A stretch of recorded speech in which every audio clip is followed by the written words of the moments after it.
अभी आप सुन रहे हैं त्रिलोकी रिकॉर्डिंग स्टूडियो दिल्ली से। म्यूजिक बाय राजीव बाबू।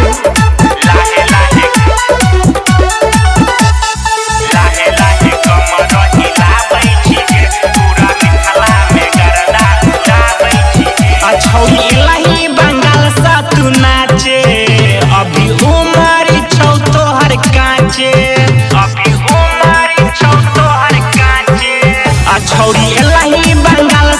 नाचे, अभी उमर छौ तोहर काचे।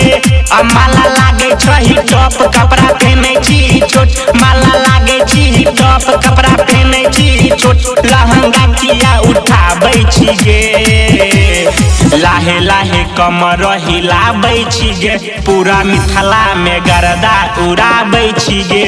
लाहे लाहे कमर हिलाबै छी गे, पूरा मिथिला में गर्दा उड़ाबै छी गे, उड़ाबै छी गे।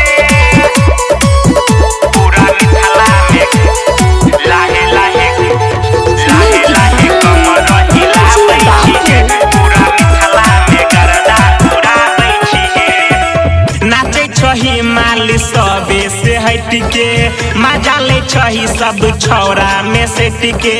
गाल दुनू मिसा देबौ लटक के, चुमा लेबौ ए सटेज पटक के, चुमा लेबौ ए सटेज पटक के। नाचे छही माल सबे से हट के, मजा ले छही सब छौरा में से टिके।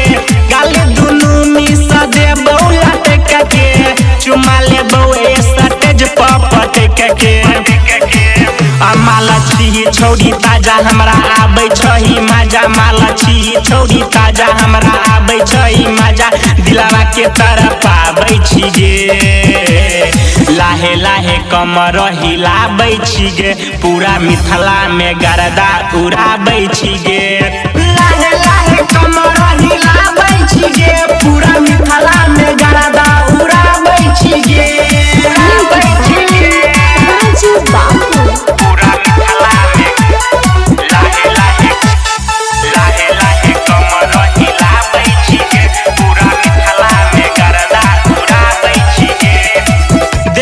पागल भेलो ललित जोगार गे, खोल कर देखा दे देतो नमरी हजार गे।